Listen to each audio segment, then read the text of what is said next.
Merci beaucoup, Océane. Donc, c'est évidemment non seulement un honneur, mais aussi et surtout, avant tout, un plaisir de clôturer ce magnifique échange, en fait, qui nous donne des étincelles plein des yeux sur le futur de la santé en Europe.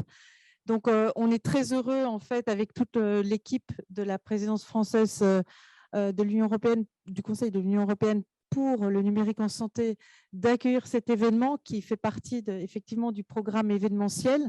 Vous savez qu'on a un programme événementiel qui comprend maintenant 25 événements qui égrènent en fait les 6 mois de présidence française. Et l'objectif en fait d'avoir autant d'événements, parce qu'on nous pose souvent la question, c'est justement de donner de la visibilité à l'écosystème et jusqu'aux citoyens, si possible, de tous les enjeux que nous portons collectivement en fait dans l'évolution du numérique en santé en Europe. Alors, je voudrais aussi en premier lieu, évidemment, remercier Stéphanie Combe et toute l'équipe du Health Data Hub d'avoir organisé cet événement magnifique. Je voudrais profiter aussi de l'occasion de remercier son Excellence l'ambassadeur de la République de Finlande de nous avoir fait le plaisir et l'amitié de se joindre à nous. Bien sûr, nos collègues finlandais qui ont fait le déplacement, donc Yoni, Johanna, Peina, et puis on a aussi Enrica de l'ambassade qui est présente ici parmi nous, avec Marcus, bien sûr. Et bien sûr, tous les participants en ligne et en présentiel dans cet événement. Donc, c'est vraiment un événement qui est très important au moment où justement le projet de règlement européen pour l'espace européen de données de santé a été dévoilé donc, par la Commission européenne, donc que je salue aussi de sa présence et surtout que collectivement nous souhaitons aussi remercier parce que nous savons, très chère Johanna, combien c'est un travail énorme que toute l'équipe a réalisé avec cette proposition de règlement qui est attendue par tout le monde, je pense, dans l'écosystème depuis pas mal de temps. Nous sommes conscients de l'énorme travail qui a été fait par toute l'équipe de la Commission européenne. Nous sommes évidemment conscients de l'énorme travail qui reste à faire pour mener à bien ce texte. Mais merci beaucoup d'avoir mis toute l'énergie dans ce texte. Alors, ce texte, il va être finalement un moment de, je vais dire, un turning point en bon français dans l'ambition du numérique en santé en Europe. Et surtout, je voudrais insister sur le fait que c'est un texte éminemment citoyen, parce qu'aujourd'hui, les citoyens, les professionnels de santé ne comprennent pas en fait pourquoi un certain nombre de choses ne sont pas encore en place concernant le partage de données de santé. On peut bien sûr, comme on vient de l'évoquer, parler évidemment des dispositions plus négatives qu'il pourrait y avoir, mais il faut savoir aussi que pour un certain nombre de sujets, les citoyens ne comprennent pas pourquoi ce n'est pas encore en place. Et là, je me plais toujours à rappeler que quand même la santé n'était pas au départ une matière identifiée dans la construction européenne. Et lorsqu'on a fait face à la crise Covid, on a bien vu que c'était éminemment important et pertinent que la santé soit un peu plus, en tout cas, une matière européenne. Et ce projet de règlement, donc nous commencerons l'instruction dans quelques jours, encore sous présidence française, eh bien, il va nous permettre justement d'aller vers cette ambition très citoyenne.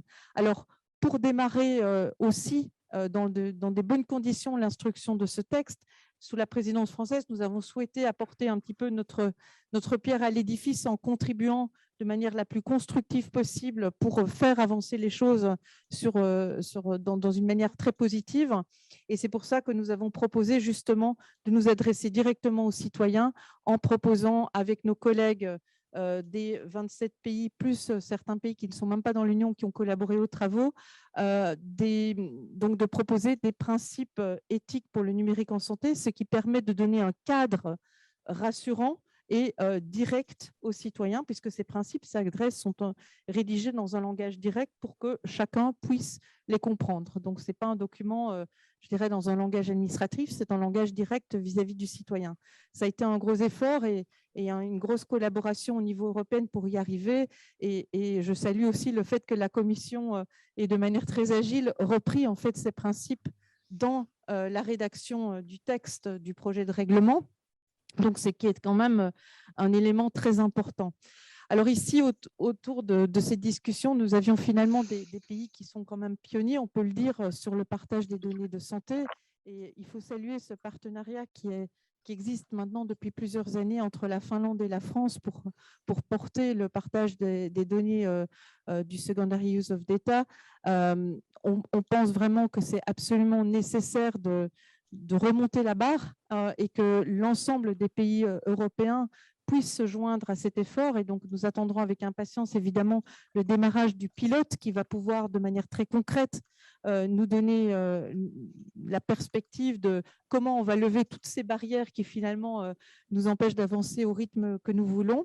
Et puis, aussi, il faut saluer le fait que ce texte a une ambition particulièrement importante puisqu'il couvre à la fois, justement, l'utilisation primaire et secondaire des données de santé. Je me rappelle, chère Johanna, que lors de nos premiers échanges, j'avais été surprise même en disant, je crois qu'au niveau national, nous n'aurions pas osé avoir cette ambition-là parce qu'on voit bien que le périmètre, les enjeux et toutes les parties prenantes de l'écosystème sont assez divers sur le primary use of data et le secondary use of data. Néanmoins, on comprend bien que pour faire avancer l'Europe de manière collective sur ces sujets-là, il était justement très important de le mettre dans un même texte qui va être le ciment, on l'a dit, de la fondation du nouveau numérique en santé en Europe.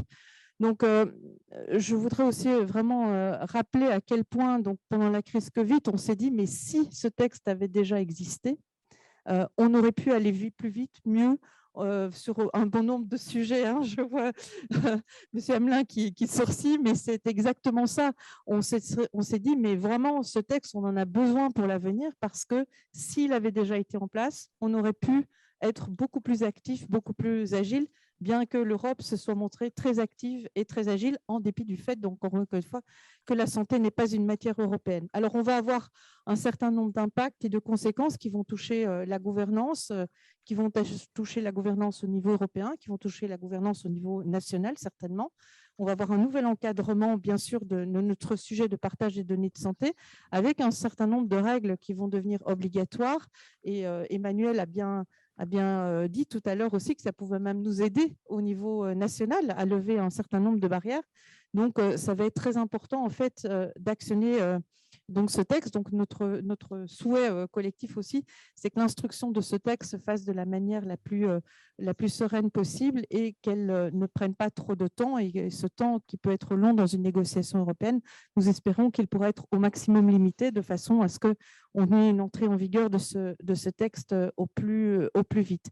Donc, il va faciliter, en tout cas, la vie il est appelé à faciliter la vie sur le plan européen et sur le plan national. Et on a bien compris dans l'ensemble des discussions aujourd'hui qu'il y avait évidemment un certain nombre d'écueils sur lesquels il allait falloir passer. Donc, j'ai envie de dire qu'on voit que l'ascension pour arriver à cela va être longue, peut-être un petit peu raide à certains moments, mais on sait tous que la vue en haut sera magnifique. Donc, on va tous avoir beaucoup d'enthousiasme et d'énergie pour pouvoir faire cette ascension dans les meilleures conditions et y arriver. Un des enjeux, évidemment, c'est cette pluridisciplinarité qui est absolument au cœur aussi de ce que nous portons dans le numérique en santé. Donc voilà, c'est une ambition pour le citoyen, c'est évidemment une ambition stratégique aussi pour l'Europe qui doit aussi, dans le domaine des partages de données de santé, gagner sa souveraineté et permettre à toutes les innovations de fleurir en Europe dans l'avenir. Donc, c'est vraiment plein de belles perspectives et merci beaucoup encore à toute l'équipe qui a organisé cet événement de nous avoir permis d'avoir ces riches discussions qui ouvrent vraiment la voie de l'avenir. Merci beaucoup.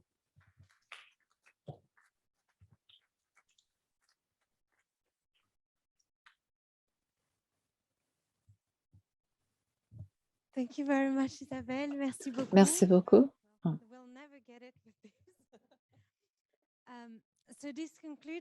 Donc voilà, c'était la conclusion de cette conférence de cet après-midi.